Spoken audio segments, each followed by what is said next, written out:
In the Monsterverse, a kaiju is a beast of unnatural size, both benign and benevolent, with their power rivaling the Earth's most devastating natural and man-made disasters.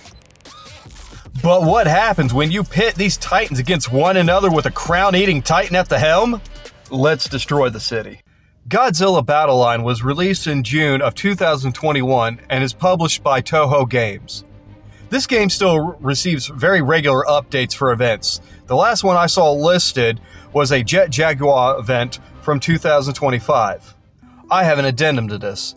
As I was making this video, a Mothra event dropped on my daily reset. I don't know much about it, so I don't want to give any bad or wrong info. So I'll just say, the game is still active. So, with my 2 minutes of research I did now finished, I'm going to talk about this game. I'm going to give you my review and how I would describe it if I was to tell my friend about it. And you are my friend. And I just wanted to put this out there. This is not a paid review. This is my honest opinion. I've not been paid or anything of the like. This game is for the fans of Godzilla as a whole. Those that take the good with the bad. Minya. Those that are willing to suspend their disbelief so they can be entertained. I'm looking at you, Angerous Legs. Just how each Godzilla costume throughout the Suit Nation years is different. You can find those subtle differences in each of the Godzilla figures. And there are multiple ones spanning from each of the movies. But something that I've come to really enjoy is the aesthetics, because all the famous monsters have been shrunken down into little cute chibis. I know what you're saying. Godzilla, tiny, small, and cute? That defeats the purpose. But they still hold that same level of anger, energy, and even menace. I'll be honest, it gives vibes of Pokemon. A fully evolved monster that's really awesome looking, but in reality is just very teeny tiny. Look, I was heartbroken as a kid when I found out Charizard is only 5'7". I really feel they did an excellent job with capturing Godzilla and Chibi. I don't know how to explain it, it just hits so right for me. And low-key, I kinda really want them to be a thing that I could buy online. Because I used to play HeroClix, and if you know about that tabletop, you understand awesome little figures. Now, what kind of game is this? It's a slight strategy placement game on a checkerboard grid with a loot crate reward and multiple figure benefits. So first off, I want to cover the part that everyone hates. You said loot crate monetization.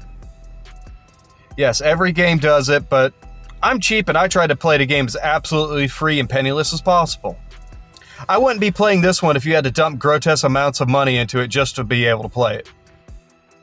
So, I do have to say, I think that is a plus, that I'm doing it completely for free. Minus one mistake that I'll tell you about later.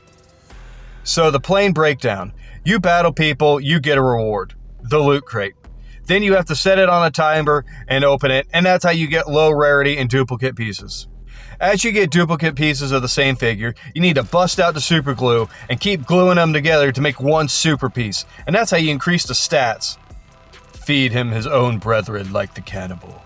And that's how it gets stronger stats and becomes a better piece for you in the game. Yes, it does sound like pay to win. I'm not trying to be the very best in the world. I'm fine with being in the middle ranks. Now the gameplay. You start on a grid map and the terrain is slightly interactable, which is neat for once. Your leader is across from your opponent's leader, kind of like on a big game of chess. And you slowly build up energy. The higher your energy builds, the stronger pieces you can play. And the more energy a piece costs, more than likely the better it is. But you have to do a balancing act in this game. Of playing big pieces that take forever to get energy versus little pieces that are just not as strong. But once you have enough energy, you place the figure on your side of the field within your square grid. So you are picking where to place your monster, and they are rushing at your opponent's boss trying to reduce their health to 0. Where the skill of this game comes in is you choosing which pieces to play first and where to place them on the board. And if you want to try and counteract your opponent's play, because they will be sending monsters back at you. Now for the honest review. Some figures are better than others. Higher stats, lower energy cost to summon. And these better figures are behind loot crates, the paywall. But I'm slowly getting paid figures as a free-to-play player, just not as fast as if I was to pay cash. Leveling up or feeding falls into the same problem. It's slow unless you pay. but I still feel it's a good amount of freebies. Getting doubles doesn't seem to be the worst. The most powerful figures I have are uncommon monsters that I feed up, so focus on building up your more common figures in power. But as your collection grows, you're going to start to see themes and teams. I have a flying team and a water team. Both have advantages in combat. A few other subtleties is you can put equips on your leader that give them buffs. So just one more way you can build your team. So now you have a crafted team of your favorite monsters. What do? Fight.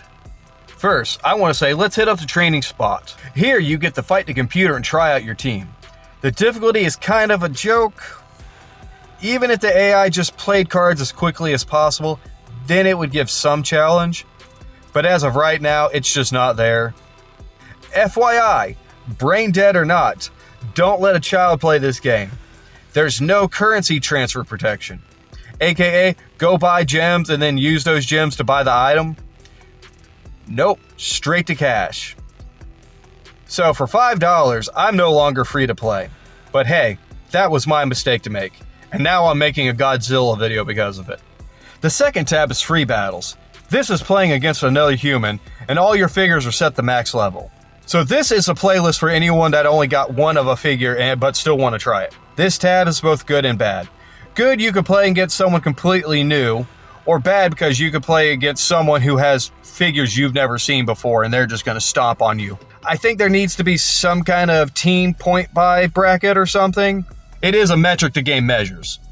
Don't get me wrong, it's cool to see higher level players and all their cool kaiju, but the battle feels very one-sided as they stomp on you. I've never touched a friend tab. Go make friends like your mama wanted. The next is ranking. This is where I've been spending most of my time in battles.